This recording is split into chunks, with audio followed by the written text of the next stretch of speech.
नमोस्तु तस्मै तव शासनाय, नमोस्तु तस्मै जिन शासनाय, नमोस्तु तस्मै वीर शासनाय। लगभग स्टेज पर आने की या कुछ बोलने की इच्छा नहीं थी। सोचकर रखा है कि दीक्षा के कार्यक्रम प्रसंग को, दोनों बच्चों की दीक्षा के प्रसंग को मानना है, खुद अनुभव करना है, फील्ड में जाना है, इसलिए बोलने का विभाग को थोड़ा न रखे, ऐसी सोच में था। लेकिन जब आपका इल्जाम आया ना, हाँ, कि सुरेश भाई ने शायद इनके पिताजी जो धर्म से जुड़े हुए तो जल्दी उन्होंने फोर्सबली बच्चों को भेजा होगा, हाँ, तो ये इल्जाम तकलीफ दे रहा था, ये दर्द दे रहा था, इसलिए आ गया, इसलिए 10 मिनट ले रहा हूं। प्रभु के शासन में जन्म हुआ, उत्तम माँ के बारे में बताया, उत्तम माँ बाप मिले,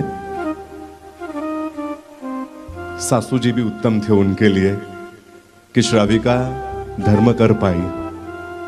आप लोग जो सासू जी बैठे हो ना, आपकी पत्नी से सिर्फ घर के कामों की अपेक्षा रखते हो ना कि वो का काम घर का अच्छा करे, उनके लिए मेरी माँ एक उदाहरण स्वरूप थी, सच में उदाहरण स्वरूप थी। लगभग बच्चा तीर्थेश शायद दीक्षित शायद कुछ महीनों का था, तब उसके मेरी माँ ने उसको संभाला था, कुछ महीनों का था, मैं लगभग भूल नहीं रहा तो 10-12 महीने का या 14 महीने से ज्यादा लगभग नहीं।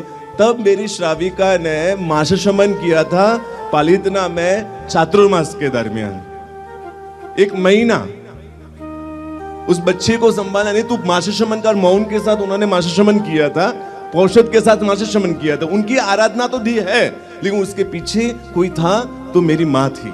आज उन्होंने याद किया, आनंद हुआ, आंखों में आंसू के 2 बूंद भी आई कि सच में माँ हो तो ऐसे कभी भी। नवानुव उनकी गिरनार की भी हो चुकी है, मेरी श्राविका की पालितना की भी हो चुकी है, चातुर्मास पालितना का हो चुका है, ऐसी बहुत सारी आराधना वो कर पाए ना। वर्षी तप की आराधना ऐसे कहीं भी श्राविका ने वर्षी तप किया हुआ है, इस सब कुछ आराधना के पीछे कोई था तो मेरी माँ थी। आज इस पल पर उनको याद, ऐसी माँ ऐसी सास आप बने, ये अपेक्षा से बात करो। मेरी माँ का गुणानुराग वो बहुत है। चलो प्रश्न पर आते हैं। बच्चे पापा धार्मिक धर्म का शासन का करने वाले तो बच्चों को फोर्सबली भेज दिया होगा। आज मुझे प्रश्न पूछो, मैं प्रश्न के जवाब देने के लिए आपके सामने आया होगा। मन में कई प्रश्न हो गया आपको, ये छोटा क्या जानता है ना, उन्होंने छोटा क्या जानता है, ये कई प्रश्न आपके होगा कि ये सही बात है। आपने जो बताया ना, वैसा ही स्नेहिल भाई कि महात्मा के पास जाते हैं ना तो महाराज साहब ओगा फेर देते हैं, वाष्केप कर देते हैं, बाकी बच्चों को मालूम क्या पड़ता है। ऐसे कोई महात्मा हो तो मुझे बताओ, मुझे ओगा फेराना है पहले तो, सबसे पहले भावी नहीं आते। 2 भाई एक बहन, बच्चे, लेकिन अगर ऐसा कोई महात्मा होते कि ओगा फेरते या वाष्केप करा, सबसे पहले मैं लाइन पर लगूंगा। ऐसा होता नहीं, ये भ्रमणा है ना, ये दिमाग में से निकाल दो कि महात्मा वाष्केप कर दे। अरे ये पूर्व भव की साधना आराधना लेकर आए हुए होते हैं। उनका पिछले भवों में वो साधु बनकर बहुत सारी आराधना साधना का एक भाता लेकर आए। आपकी भाषा में कहूं, मोबाइल नया है, सिम कार्ड पुराना है, डेटा लेकर आया हुआ है, अंदर से बहुत सारा स्टोरेज करके आया है। मोबाइल नया लग रहा है आपको, शरीर नया है तो डेटा नया, तो मोबाइल आप सिर्फ मोबाइल देख रहे हो, जो इनबिल्ट मेमोरी कार्ड उनका इनबिल्ट डेटा है वो बहुत पूर्व भवों की साधना के साथ आता है। आप जो मजाक में कहते हो ना कि बाप बेचारा कोई धर्म करता है ना तो उसको कहते हैं बेचारा वो रात्रि भोजन त्याग करता है। स्नेहिल भाई कभी कभी वो सामायिक करता है, महात्मा के पास गलती से दिख जाता है, सीधा उसको मजाक उड़ाते हो, दीक्षा लेनी है क्या? आपके लिए दीक्षा बहुत मजाक का विषय है, शायद किसी को गिराने के लिए या किसी को मजाक उड़ाने के लिए दीक्षा लेनी है क्या थारे? लेकिन ये दीक्षा, ये संयम ऐसा सिर्फ कहने से या सिर्फ ऐसा नहीं मिलता है, उसके लिए कई पूर्व भवों की साधना आराधना का एक बेस होगा, तब जाकर मिलता है। ये छोटे बच्चे जब नो डाउट पात्र लायक थे, हमारे घर में आए, बहुत अरमानों के साथ लाया। आपको लगता होगा हम बहुत कठोर है। श्राविका जो आपके परिवार की है, आपको लगता होगा बहुत कठोर होगी ना, कैसे कलेजा। कई लोग बोलते हैं ये राजकुमार जैसा बच्चा आप कैसे छोड़ देते हो, ये राजकुमार है। सिर्फ आपके लिए नहीं, हमारे लिए भी वो राजकुमारी ही है। अरे उससे बढ़कर बोलो, हमारे लिए तो पूरी जायदाद है, हमारी पूरी अमानत है। और हम हमारी पूरी अमानत, हमारी पूरी जायदाद प्रभु के चरणों में दे रहे हैं। कठोर है हम, बहुत प्यार करते हैं। अकेले में भी उनके लिए आंसू बहाते हैं। अकेले हम जब हम श्राविका बैठते हैं, उनके साथ बिताए हुए प्रसंगों को याद करके, या उनके जाने के बाद के पलों को हम कैसे जिएंगे, वो हमारी भी दुनिया है। कल हम उम्र हो जाएगी या कुछ वैसा होगा, तब बच्चे की जरूरत होगी, तब हमें उसकी कमी महसूस नहीं होगी। हम कठोर हैं नहीं, हमें बच्चे प्यारे हैं नहीं है, बहुत प्यारे हैं, लेकिन शासन, मेरा प्रभु वीर का शासन उससे ज्यादा प्यारा है, इसलिए हम छोड़ पा रहे हैं। जिस शासन ने जन्म दिया, जिस शासन ने ये पुण्य दिया, मनुष्य भाव जिस शासन के कारण मिला, जिस शासन के कारण यहां तक पहुंचे, वो शासन को हम दो पुत्र दे रहे हैं। तो हम शायद ये दोनों आंखें है मेरी, दोनों आंखें, मैंने संयम के लिए, शासन के लिए बहुत सारे स्वप्न देखे हैं। ये दोनों आंखें उन स्वप्नों को पूरा कर पाए, मेरे स्वप्नों को, मेरे अरमानों की दुनिया को वो पूरा कर पाए, इसलिए ये त्याग कर पा रहे हैं। उसकी बातें हुई चीजें, हाँ कठोर हूं मैं, आत्मा के विषय में बहुत कठोर हूं। कल भी इनकी क्लास ली है मैंने रात को, हाँ कल भी रात को मैंने बोला कि बेटा ये सवेरे से केक का वातावरण, ये मतलब उनके भाव है, उनकी कोई गलती, उनके भाव है कि जा रहे बच्चे ना तो आखिरी बार कुछ करे। लेकिन रात को उन दोनों के बच्चों की, स्पेशली तीर्थेश जो राजकुमार है, उसको अंदर रूम में बैठाकर 20-25 मिनट आधा घंटा की क्लास ली है मैंने, कि बेटा इन सब में अपने आत्मा तत्व को जागृत रखना।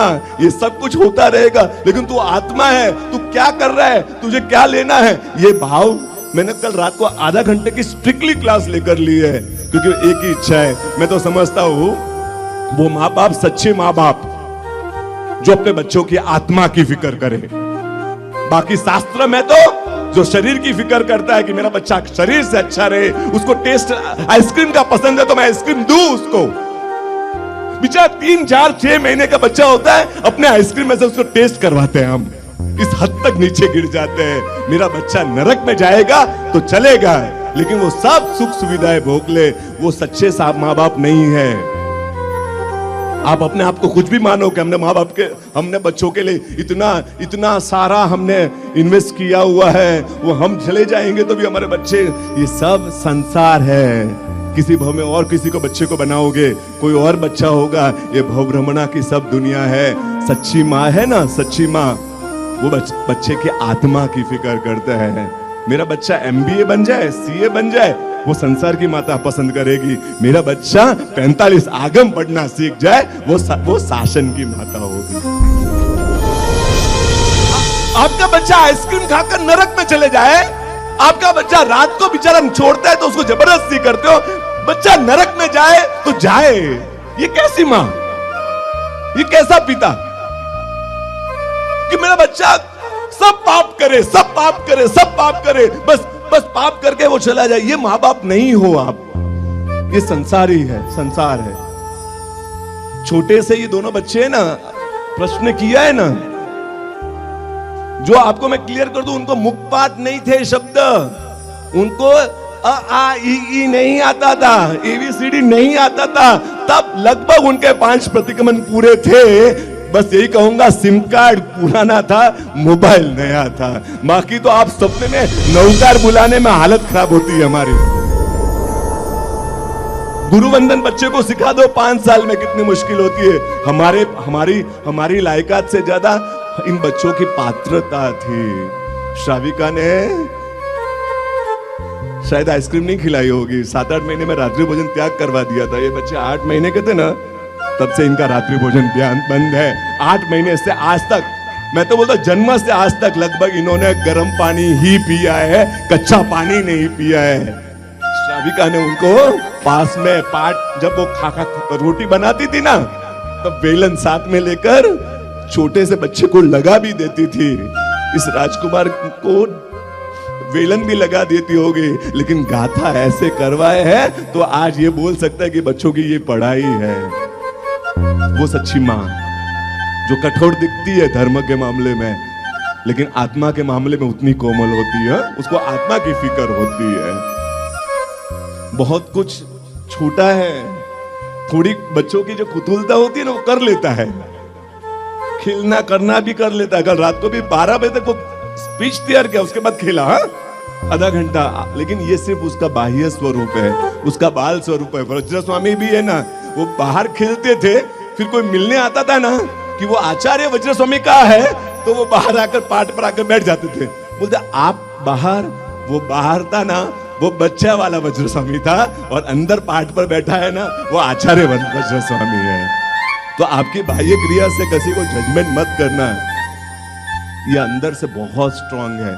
छोटा सा एक प्रसंग लूंगा, इनकी स्ट्रांगनेस को आपने इल्जाम लगाया है ना, इसलिए बता रहा हूं। जब हमने इसका मुहूर्त की बात की ना दीक्षित की, कि मुहूर्त निकालना है, मैंने ऐसे दीक्षा नहीं दी है, आप समझ जाइए। 4-5 साल दीक्षित ने तो प्रयत्न किया है। 4 महीने रहने के बाद भी मैंने स्ट्रिक्टली कहा था उनको और उनके गुरु महाराज को विनती की थी कि साहब मैं दीक्षा नहीं दूंगा जब तक 1 महीना परीक्षा इसकी नहीं होगी, और 1 महीने की मेरी परीक्षा में जब तक पास नहीं होगे तब तक मैं दीक्षा नहीं दूंगा।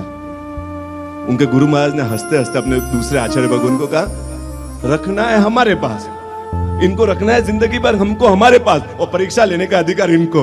बोला साहब मिच्छा भी रुकड़म, लेकिन मेरी परीक्षा से पास हो गए तब जाकर हो गए। 1 महीने उनकी हर क्रिया को मैंने देखा है, उनके पास ऐसे ऐसे सिचुएशन खड़ी करके भी उनको चेक किया है कि बच्चे कैसे हैं, इनका अंदर की आत्मा की स्थिति आज कहां पहुंची है।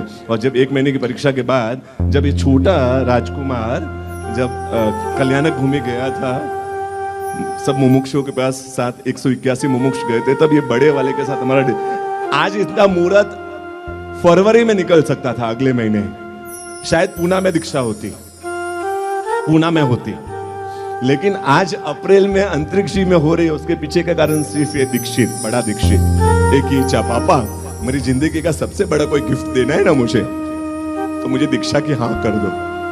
रोता था मेरे पास, पापा आप हाँ करो, लेटर लिखता था, पापा आप मेरी परीक्षा लेनी उतनी ले लो, लेकिन आप हाँ कर दो, आप हाँ कर दो, आप हाँ कर दो। हाँ ऐसे ही धक्का नहीं दिया है, धक्का नहीं दिया है, प्यारे हैं। अंदर रोज रोता था, पापा मुझे मेरी एक इच्छा पूरी कर दो ना मेरे। जब वैराग्य का अंदर का जब जीव को आता है ना, तो वो यही भावना होती है। और फिर हमने इसकी भावना देखकर, इसके परीक्षाओं को पास होकर हमने फिर डिसाइड किया कि दीक्षा देनी है। छोटा तो हमारा छोटा है, 11 साल का है ये, लेकिन मैच्योरिटी लेवल में बहुत कॉन्फिडेंस के साथ कहता हूँ स्नेल भाई, इसका जो मैच्योरिटी लेवल है ना, वो 5 साल बड़ा है। एक 11 साल का बच्चा है, छोटे जोक्स में हंसता नहीं है, इसके लेवल का जोक्स होता है तो हंसता है। 150 नहीं 300 किताबें पढ़ चुका है, 300 किताबें। लाइट रात को बंद करनी पड़ती है 12 बजे, तो बाथरूम की लाइट में पढ़ता है, लेकिन पढ़ता है। पापा नहीं, मुझे ये सम्रादित्य महाकथा से लेकर हर चीजें उन्होंने, ये डीप नॉलेज उन्होंने ले लिया है। और जब हमको मालूम पड़ा कि बड़े के बात हुई कि हमको मुहूर्त लेना है, छोटा गया हुआ था, वो उसको तो मालूम नहीं कि घर में क्या चल रहा है। वो शिखर जी पहुंचा हुआ था कल्याणक भूमि में, और फिर अगले दिन रिजू वाले का नदी के किनारे वो पहुंचा होगा, वहां पर महावीर स्वामी भगवान का। और हमने उनको फोन किया, दीक्षित ने बात की कि भैया तीर्थेश, मालूम है अपने जीवन का सबसे बड़ा दिन है आज, खुशी का। तो क्या हुआ, कौन सा दिन है, क्या हुआ? अपने को जो चाहिए था ना, वो हमको मिल रहा है। समझदार था, तो संयम। पापा ने हाँ कर दी, हाँ कर दी। सन्नाटा छा गया, 20 सेकंड 30 सेकंड के लिए सन्नाटा हो गया। मुझे लगा कि सच में छोटा है और हमने इसको बिना पूछे, इसकी भावना शायद अंदर से नहीं होगी और हमने हाँ कर दी है तो शायद ये बोल नहीं पा रहा है। मुझे लगा अंदर से एक छोटा सा प्रश्न खड़ा हुआ। मैंने 20 सेकंड के बाद भी आवाज नहीं आ रही है सामने से, मैंने पूछा कि बेटा क्या हुआ, तो खुश तो है ना? तो उसका जवाब था, पापा इतने बड़े शुभ समाचार थे, इतने आनंद के समाचार थे कि आंखों में से आंसू नहीं रुक रहे हैं मेरे। आपने हाँ कर दी, आंखों में आंसू नहीं रुक रहे हैं, इसलिए बोल नहीं पा रहा था। बाकी पापा मेरे जीवन का सबसे बड़ा क्षण यही है कि आपने दीक्षा के लिए हाँ कर दी। ये छोटे की स्थिति।